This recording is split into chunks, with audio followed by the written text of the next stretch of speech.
Vamos abrir as nossas Bíblias em Romanos, capítulo 1.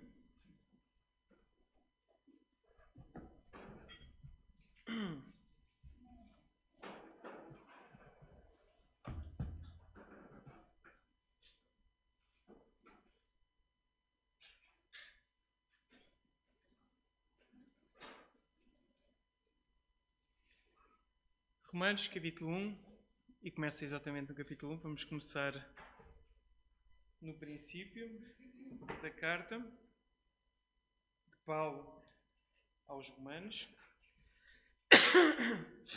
Então, Romanos, capítulo 1, verso 1, e vamos ler do verso 1 até o verso 7. E diz assim a palavra do Senhor. Paulo, servo de Jesus Cristo, chamado para ser apóstolo, separado para o Evangelho de Deus, que ele antes havia prometido pelos profetas nas Santas Escrituras, acerca de seu filho, que humanamente, segundo a carne, nasceu da descendência de David, e com poder foi declarado Filho de Deus, segundo o Espírito de Santidade, pela ressurreição dentre os mortos. Jesus Cristo, nosso Senhor. Por meio dele recebemos graça e apostolado, por causa do seu nome, a fim de conduzirmos todos os gentios para a obediência da fé, entre os quais sois chamados para ser de Jesus Cristo. A todos os que estáis em Roma, amados de Deus, chamados para ser santos, graça e a paz a vós, da parte de Deus, nosso Pai e do nosso Senhor Jesus Cristo. Oremos, irmãos. Graças te damos, Senhor, pela tua palavra e te pedimos que neste momento me venhas guiar na explicação da mesma, que fales aos nossos corações, ao meu e aos dos meus irmãos. Em nome de Jesus. Amém. Como eu disse, pegar em Romanos é tão, para mim, difícil como quando eu estava perante o tal piano Star, não é? Por causa da beleza. Não é só pela dificuldade, obviamente, cada texto tem a sua dificuldade, mas principalmente por causa da beleza.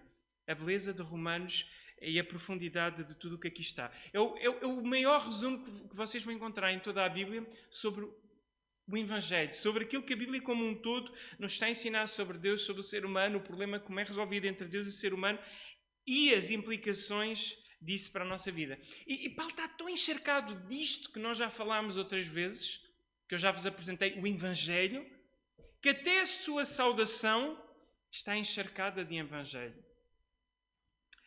Algumas das perguntas que eu gostava de fazer para iniciarmos a nossa leitura e pensarmos a respeito mesmo desta passagem é: de que maneira tu tens te entendido a tua identidade, quem tu és? Há pessoas que quando se apresentam, apresentam-se como engenheiro fulano tal, doutor fulano tal ou fulana tal, pastor fulano tal, apóstolo. E alguns agora, em alguns contextos, já se apresentam como pai apóstolo, ainda um bocadinho acima dos apóstolos. Mas a pergunta é: como tu te vês, como tu te apresentas perante a sociedade e perante a igreja? É curioso que esta saudação de Paulo mostra pelo menos como é que Paulo se via e nesta sua saudação à igreja e ao mesmo tempo como ele vê também a igreja. E vamos ver como tudo isto gira em torno do Evangelho. Novamente eu pergunto-te: quem és tu perante a igreja?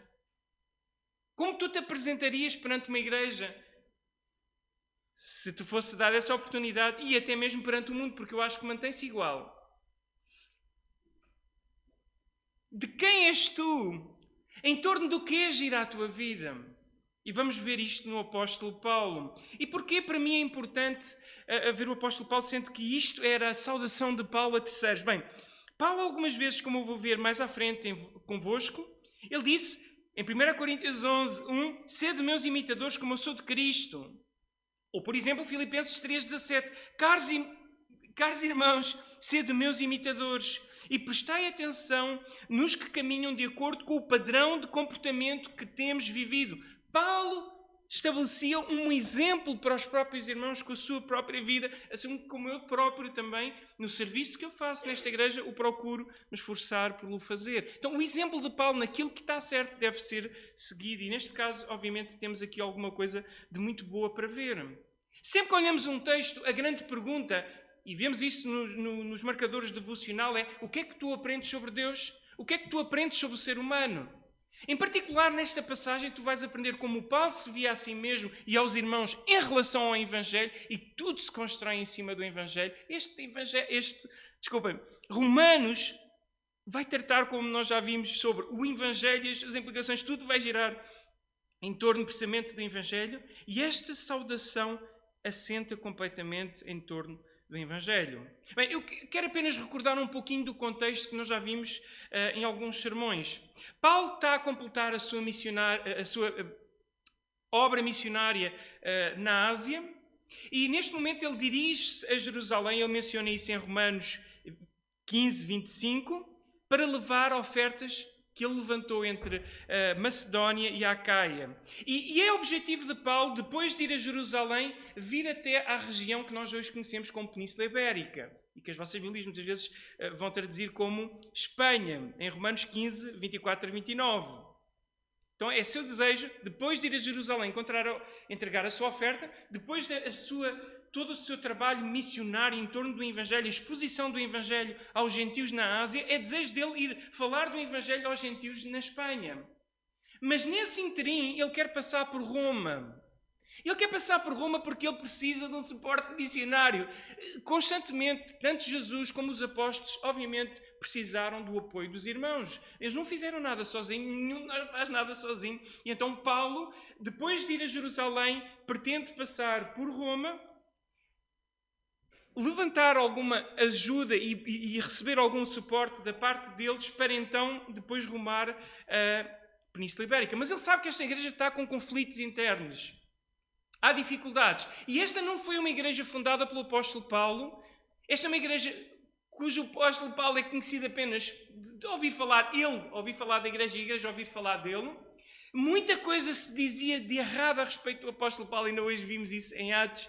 E nas cartas nós vemos várias vezes o apóstolo Paulo a ter esta necessidade de defender aquilo que ele realmente crê. E muito provavelmente nesta carta não há de ser diferente, porque mesmo o início dele e a própria saudação dele não é uma saudação comum, mas parece que logo na saudação ele já se está a apresentar a estes irmãos com quem ele ainda não esteve pessoalmente nesta mesma igreja. Então é provável que o propósito do apóstolo Paulo ao escrever esta carta fosse, por um lado, ajudar neste problema que havia entre os irmãos gentios e judeus, este conflito que havia entre eles, que eu expliquei a semana passada, devido àquele período de tempo em que os judeus estiveram fora e depois voltaram, as lideranças agora eram judaicas, e aliás, em várias igrejas haviam esse tipo de conflitos. Então, por um lado, ele ao escrever esta carta, procura encontrar esta unidade entre eles e, ao mesmo tempo, criar pontos de ligação entre ele e esta igreja para que o Evangelho continue-se a propagar para fora. Novamente eu vos digo, é muito interessante que o apóstolo Paulo não vai procurar unidade por visões políticas, por ativismo na igreja. Não. O centro do apóstolo Paulo para provocar unidade na igreja é o Evangelho. A forma como o apóstolo Paulo se vai conectar com esta igreja nesta mesma saudação é o Evangelho. A forma como o apóstolo Paulo se vê e a razão de ser, de como ele se vê e do que ele faz, é o Evangelho. E como eu vos disse, o Evangelho é a base para tudo o que nós fazemos enquanto igreja. Para resolver todo e qualquer problema que nós temos, tudo começa com uma boa compreensão do Evangelho. E durante muitos anos eu ignorei a importância e a relevância de entender isto, que para nós já é quase como um dado adquirido, principalmente àqueles que nasceram dentro da igreja. Então, ele vai então apresentar ao longo de Romanos o Evangelho e as suas implicações. E é esta a grande temática de todo o Romanos. E aí ele se conecta com os seus ouvintes, com quem ele vai querer se encontrar, para também depois continuar o trabalho. Mas tudo gira em torno do Evangelho. E nós já tínhamos visto isto em Marcos. Quando Jesus faz o sermão escatológico, ele dizia, vai haver perseguições, tudo vai correr bastante mal, mas centrem-se. E esse é que é realmente o foco, é o Evangelho do Senhor Jesus. Não nos envergonharmos dele e do seu Evangelho. Porque esta mensagem é extremamente poderosa e o mundo precisa de ouvi-la. É a notícia mais urgente. John Piper diz que geralmente não gosta muito de se pronunciar sobre os últimos acontecimentos e que são mais badalados nos mídias, porque já há tanta coisa a atrair as nossas atenções para tanta coisa. E ele disse, já somos poucos a fazer isto que eu e John Piper fazem, de pregar, e nós temos que dar ao mundo e continuar a dar ao mundo a notícia, as últimas notícias, as mais relevantes, as mais urgentes. O rei está para voltar e muita gente ainda não sabe disso. E é a notícia mais urgente, mais importante que temos realmente a transmitir. O Evangelho e as suas implicações, então, é o que vai trabalhar Paulo ao longo de Romanos.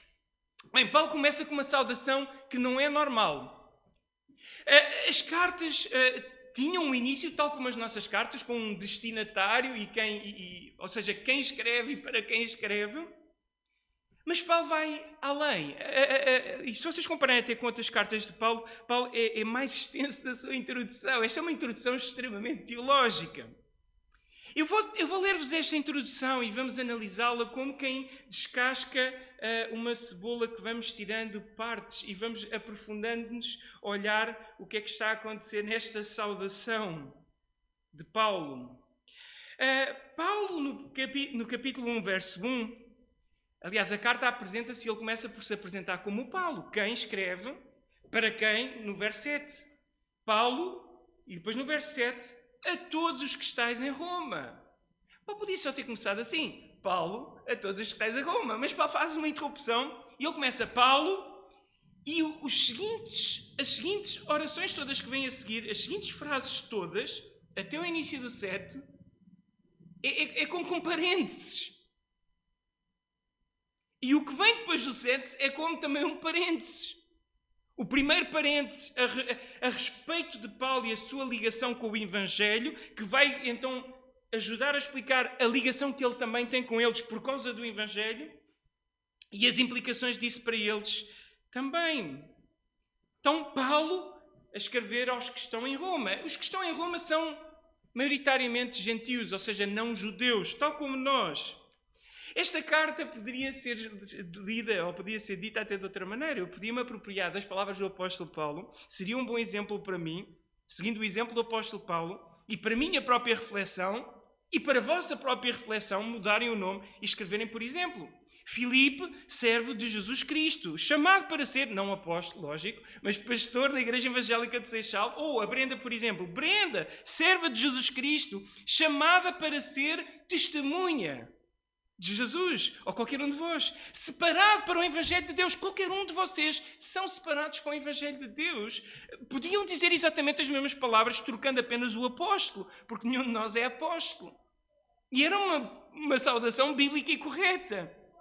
Tudo o que Paulo vai dizer a seguir continua-se a adequar a qualquer um de nós e seria uma apresentação válida também da nossa parte.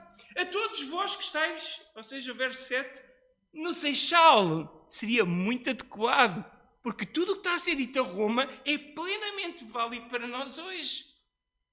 Porque nós também somos amados de Deus, chamados para ser santos. Então, quando eu estou a ler esta carta aos Romanos, e muitas vezes nós pensamos em termos de interpretação bíblica, o que era esperado dos primeiros ouvintes, eu vou dizer, é o mesmo esperado de nós hoje nesta passagem. O que é esperado deles é o mesmo que é esperado de nós hoje, porque também nós somos amados de Deus. E isto é maravilhoso, como vamos poder ver, chamados para ser santos. A mesma saudação aplica-se a nós hoje. O mesmo desejo, o mesmo pedido que Paulo fazia por eles, eu faço por vós. Graça e paz a vós, Seixal. Da parte de Deus, nosso Pai, e do Senhor Jesus Cristo. Podíamos ler desta mesma maneira. Por isso, entusiasmem, vibrem, porque estas palavras são aplicáveis diretamente também a nós, trocando apenas ali o apóstolo pelo nosso papel na igreja de cada um de nós. Eu como pastor, outros como diáconos, mas todos, no mínimo, pelo menos como testemunhas. Nesse aspecto, sim, todos podíamos ler então dessa mesma maneira. Então, Paulo começa por se apresentar e então vai fazer este parênteses. Depois do início do capítulo 1, verso 1, até o início do 7. Como eu disse, Paulo, aos que estão em Roma. E ele faz ali um parênteses. O que é que ele fala a respeito dele? Paulo não se apresenta, Paulo, o teólogo maravilhoso, com muito conhecimento, muito famoso perante todos vocês, que estudou na escola rabínica, não sei o que mais. Sabem, Eu abomino, eu enjoo-me, e por isso eu tantas vezes peço, não me tratem por pastor, parem com isso. Uma coisa é me apresentarem como pastor, sim, é um ofício, mas não é um título, nunca foi. E há pessoas que dizem, mas Paulo apresentou-se como apóstolo. Queridos, toma atenção ao texto bíblico e deixemos de tolices. Paulo apresentou-se como servo de Jesus Cristo, chamado para ser apóstolo. Apóstolo é o ofício. Queres-me dar um título? Dá-me de escravo. Dá-me de empregado. Cansa-me. Como é que se diz? O mundo em que nós vivemos, em que há tanta vaidade nos títulos. Parece que há uma necessidade de termos títulos uns para os outros. Eu vou-vos dizer, eu tinha amigos, e tenho amigos em ministério que dizem, Filipe, mas as pessoas assim não te vão respeitar. E o que eu tenho notado é que as pessoas que mais me respeitaram até hoje usaram o título, estavam-me a tratar por pastor. E das pessoas que eu sinto mais respeito, tratam pelo nome. Tratem pelo nome, está correto. Não há títulos, nós não vimos aqui títulos no Novo Testamento. Isso é um mau entendimento do que o texto diz. Se queres um título, então apresenta-te como servo de Cristo. Escravo. A palavra grega é doulos. E isto não é tão bonito como é hoje. Hoje soa bem, o servo do Senhor, ungido do Senhor. E nós, isto parece que é sonante. Mas Paulo apresenta-se de uma forma que não era nada sonante. Porque haviam realmente escravos naquele tempo. Eles sabiam o que é escravatura, nós não sabemos. O mais próximo que tu tens disso hoje, em termos de uma condição mais humilde na nossa sociedade, é dizer empregado. Talvez a coisa mais humilde, não sei se temos algo mais humilde na nossa realidade. Ou prisioneiro, eventualmente, e até Paulo se apresenta também dessa forma, como prisioneiro de Cristo. Servo, escravo, e escravos naquele tempo podiam ser porque tinham sido roubados através dos roubadores de homens, ou escravo porque tinha uma dívida para com alguém, não conseguia pagar essa dívida, enquanto não pagasse essa dívida, ficava como escravo essa pessoa. Queridos, tu tens uma dívida eterna para com o Senhor Jesus que nunca vais poder pagar. E este Senhor, o Senhor Jesus Cristo, é daquele de quem todos nós temos desejo e alegria de dizer, eu sou escravo do Senhor Jesus. A palavra grega doulos, que era a condição mais baixa que tu tinhas na sociedade deles. Ser escravo. Imagina o que é ser escravo. Pensa nos países em que há escravatura, uma vida inteira a trabalhar para terceiros. Uma vida inteira em que tu não tens direitos. Uma vida inteira em que tu tens que te sujeitar às vontades do teu Senhor. E é isso que Paulo está a dizer que ele é. Ele tem. E não só ele, os outros servos fizeram o mesmo. Tiago apresenta-se dessa mesma maneira, Judas da mesma maneira. Apresenta-se como escravo do Senhor Jesus. Jesus Cristo, já apontando a expressão Cristo, a expressão daqueles, ou seja, para aqueles que são judeus e que sabem que o Cristo era o esperado dos judeus, o Messias dos judeus.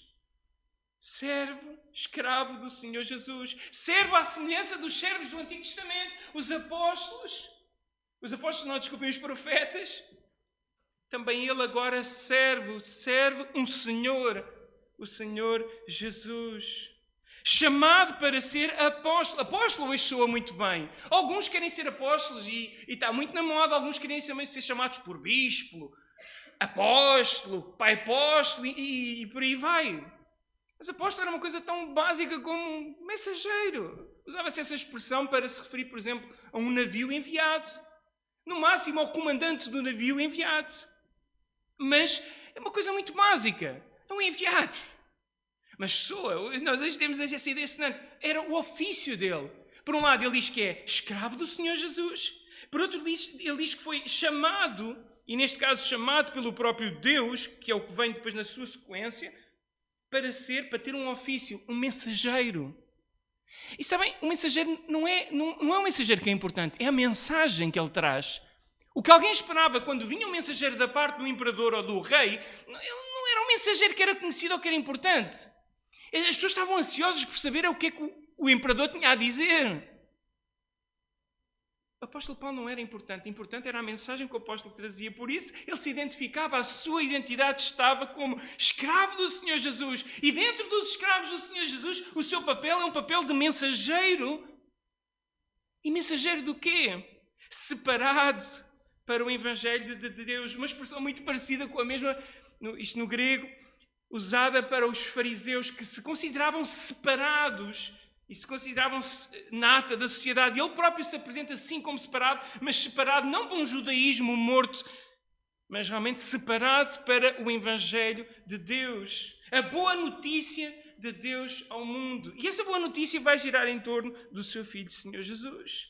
Então Paulo apresenta-se como servo de Jesus Cristo, chamado a ser apóstolo, separado para o Evangelho.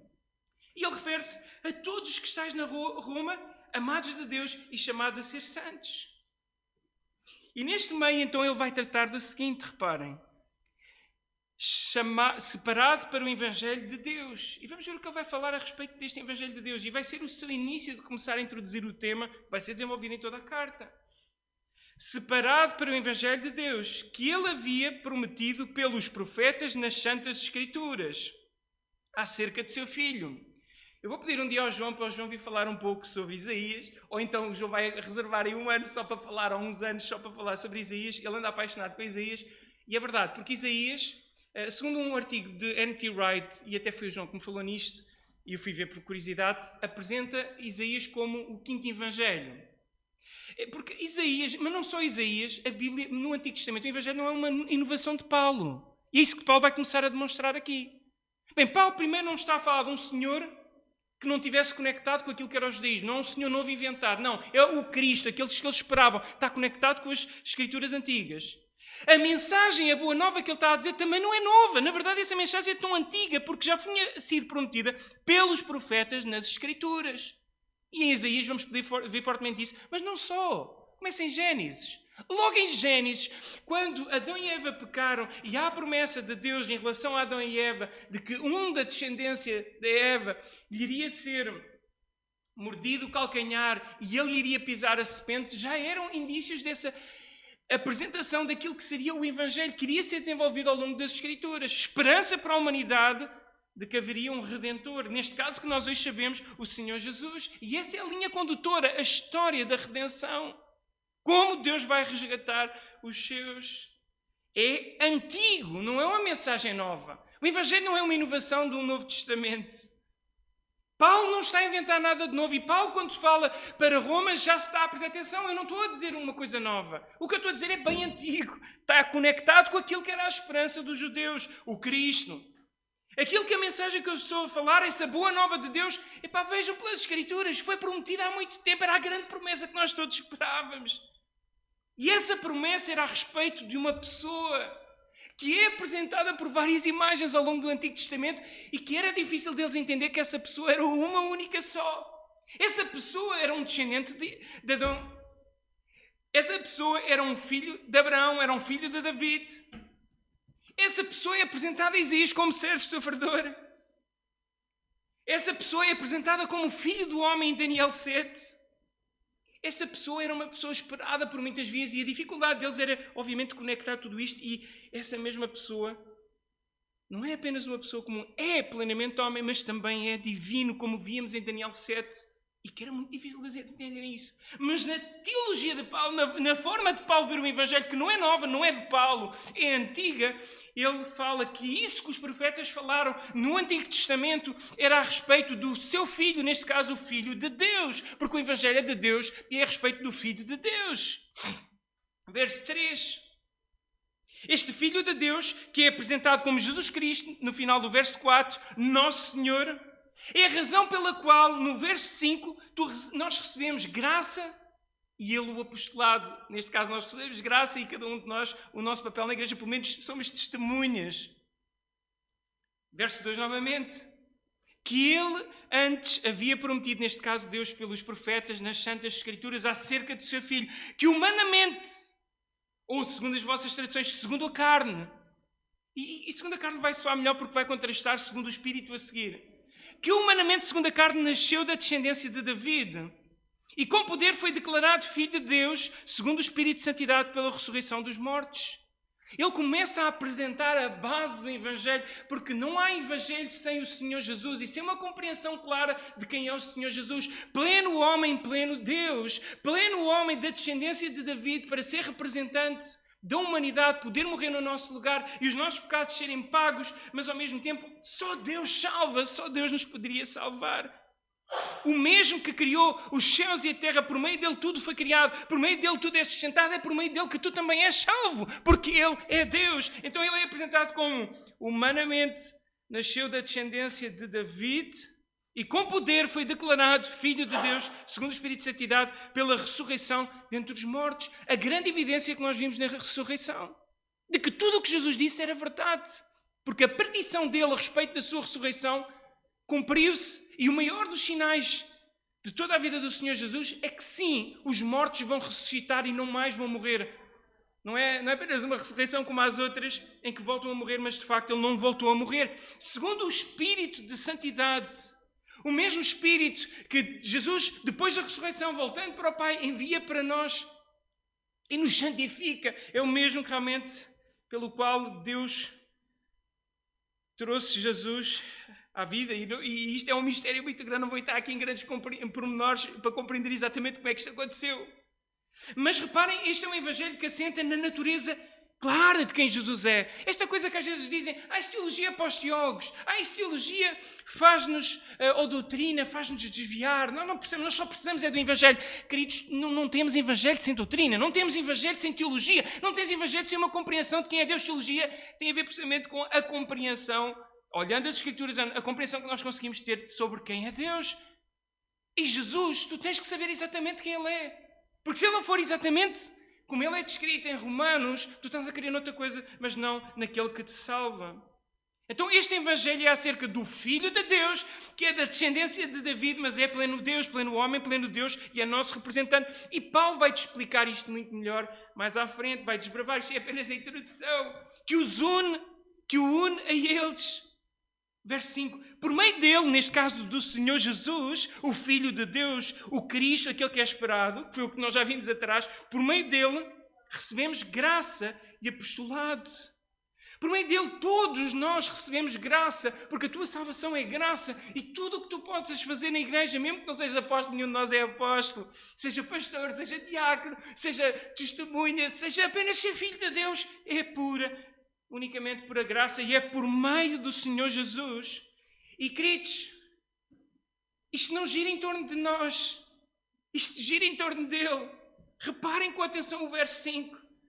Eu recordo que uma vez, e há dias contava isto à Brenda, e talvez já vos tenha contado, estava numa noite a orar, eu não sei se estava provavelmente, às vezes eu gostava de ir orar ou para uma praia, lá perto em Mafra, ou às vezes para um monte. Não há nenhuma mística de ser um monte, é um sítio sossegado, vá. E eu lembro-me que numa dessas vezes, eu creio que terá sido na praia, exatamente, foi na praia de São Julião, agora estou-me a lembrar. Eu estava a olhar as estrelas e eu sempre fui muito fascinado com o universo. E eu estava maravilhado a olhar aquilo e assim, fogo, que espetacular, Deus. Criaste isto tudo por nossa causa. Por um momento eu estava maravilhado com o suposto girar em torno de nós, até que eu constatei, não, espera aí, tu estás errado, isto não foi criado por tua causa. O universo não gira em torno de ti, gira em torno de Deus. E é isso que nós vamos ver aqui. O Evangelho do Senhor Jesus não gira em torno de nós, gira em torno do próprio Senhor Jesus. Verso 5, reparem. Por meio de Jesus recebemos a graça e o apostolado.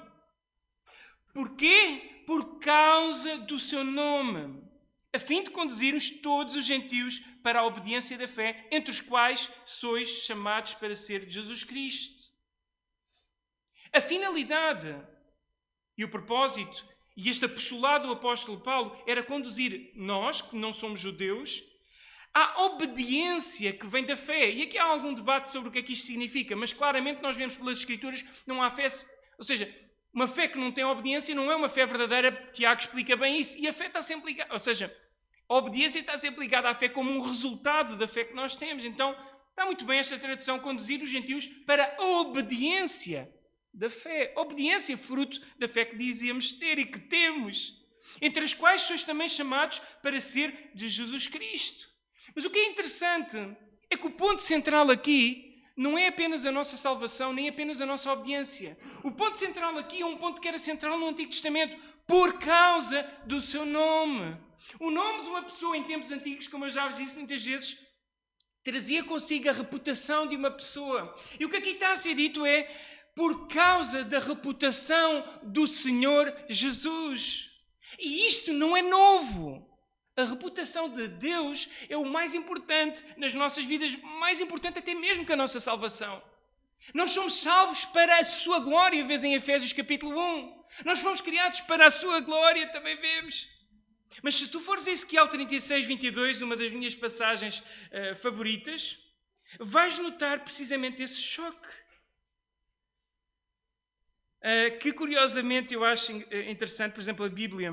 Deixa-me só aqui abrir, porque eu tinha aqui aberto, entretanto saiu.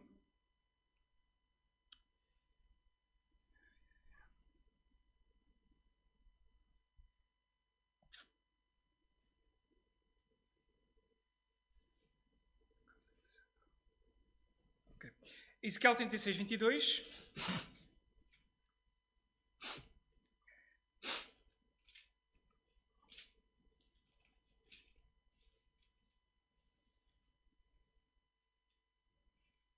Reparem se isto já não era o foco de Deus no Antigo Testamento também.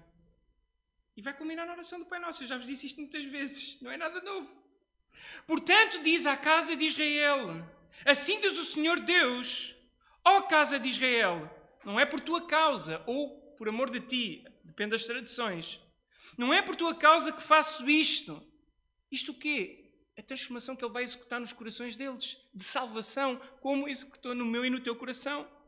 Não é por causa de ti, ó Israel, que faço isto, mas por causa do meu santo nome que tendes profanado entre as nações para onde fostes.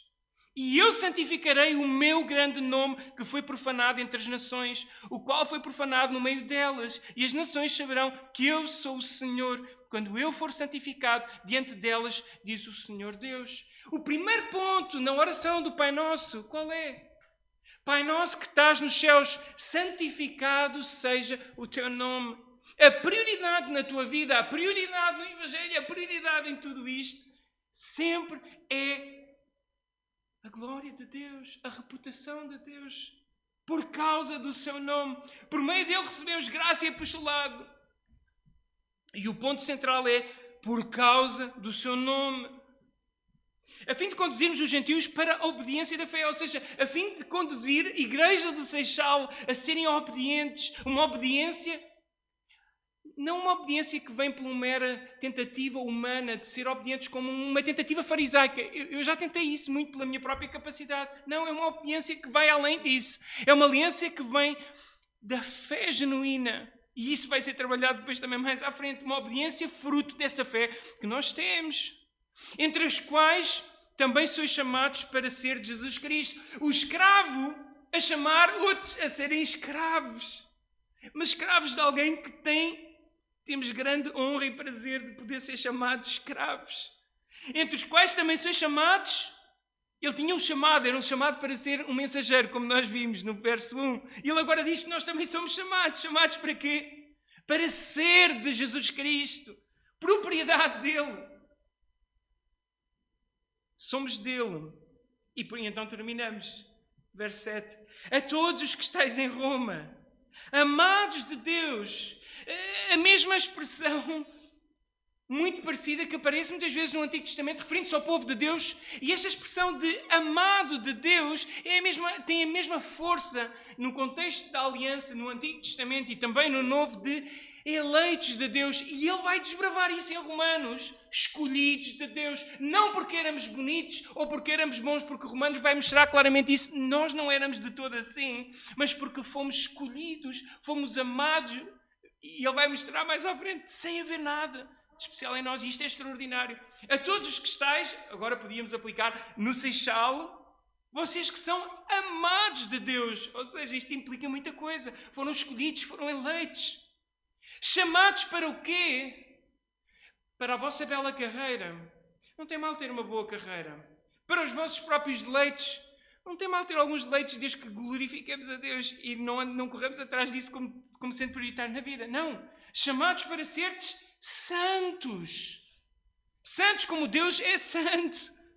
Encontrávamos isto noutras partes das Escrituras. Chamados para ser santos. E por fim ele termina então com aquilo que é o desejo dele para eles. E a saudação de Paulo é extensa, como vocês viram. Podia só dizer Paulo a todos os que estão em Roma. E depois então, com este fim. Graça e paz a vós, da parte de Deus, nosso Pai, e do nosso Senhor Jesus Cristo. Bem, Paulo, a escrever para uma igreja que não era a sua, que não foi ele que fundou, uma igreja estranha, e vamos ver até como ele ora por eles a seguir, e é muito bonito, como Paulo ora para o trabalho de outros, que não é o dele, mas que ele sente-se parte desse trabalho porque está ligado pelo Evangelho. E o desejo dele começa logo por ser manifesto aqui e vai ser melhor manifesto agora na oração seguinte, que vamos ver na próxima semana. Graça e paz a vós, da parte de Deus nosso Senhor, da parte de Deus nosso Pai e do Senhor Jesus Cristo. Bem, graça é uma variante de uma expressão grega, porque graça no grego é charis, e é muito parecido com uma palavra que eles usavam entre os gregos, ou na cultura helenística, chairene, que era uma forma de saudação no mundo helenístico. E isto é muito interessante porque ele está a fazer um trocadilho de palavras e ele vai usar o shalom, que era usado entre os judeus, que é paz. Quando um judeu encontrava outro judeu, dizia shalom, uma forma de cumprimentar, desejando a paz de Deus a essa pessoa. E ele agora junta uma expressão que é usada entre os gentios, que é muito parecida com graça, e então eles passam a usar, não sei se até já era tradição antes de Paulo, não sei, isso nós não sabemos, mas então ele vai juntar aquilo que era usado entre os judeus e aquilo que era usado entre os gentios, essa variante, graça e paz. É o que ele deseja para eles. Às vezes não é o que nós dizemos para os outros, nós às vezes oramos muito pouco pelos outros e dizemos às vezes é punição aos outros. Mas é engraçado que ele que deseja é graça e paz. Essa mesma paz que tem a sua base em Cristo, como Paulo mostra em Efésios 2, 13 a 20. Mas agora em Cristo Jesus, vós que estavais longe, ou seja, nós que não éramos judeus, gentios, viestes para perto pelo sangue de Jesus Cristo. Pois Ele é a nossa paz. De ambos os povos fez um só. E derrubando a parede de separação em seu corpo, desfez a inimizade, isto é, a lei dos mandamentos contidos em ordenanças, para em si mesmo criar dos dois, neste caso os gentios e israelitas, um novo homem, fazendo assim a paz e pela cruz reconciliar ambos com Deus em um só corpo, tendo por ela destruído a inimizade, e vindo ele, proclamou a paz para vós que estáveis longe e também para os que estavam perto, ou seja, para não-judeus, não israelitas e para israelitas. Pois por meio dele, neste caso de Jesus, ambos, os dois povos, temos acesso ao Pai pelo mesmo Espírito. Assim também não sois mais estrangeiros ou estranhos, nem imigrantes, pelo contrário, sois concidadãos dos santos e membros da família de Deus, edificados sobre o fundamento dos apóstolos e dos profetas, sendo o próprio Cristo Jesus a principal pedra de esquina. E é isto o desejo dele. Paz de Deus. Essa paz que provoca paz entre a igreja em Roma, a igreja em Roma com as outras igrejas e com ele, e paz com Deus. E a graça pela qual nós obtemos tudo isto, porque é de graça completamente que nós temos esta paz com Deus. E Ele vai a trabalhar muito bem ao longo de Romanos. Assim eu desejo também para vós, graça e paz do Senhor Jesus Cristo e de Deus nosso Pai, para todos os irmãos aqui no Seixal, e que possamos caminhar ao longo de Romanos e ser fortalecidos por Romanos. E que durante esta semana tu penses mesmo realmente quem tu és em relação ao Evangelho. O Evangelho devia ser o centro da tua vida. Devia nos fazer vibrar, devia fazer-nos querer contar esta mensagem a toda a gente. A tua vida, as tuas decisões deviam girar em torno disto. Não há nada mais importante. Todo este mundo, todo este sistema vai acabar. A tua carreira, a tua profissão, os teus estudos, se não servirem um propósito maior, tu estás a perder tempo. Ganhemos perspectiva olhando o próprio exemplo do apóstolo Paulo. Vamos orar, irmãos.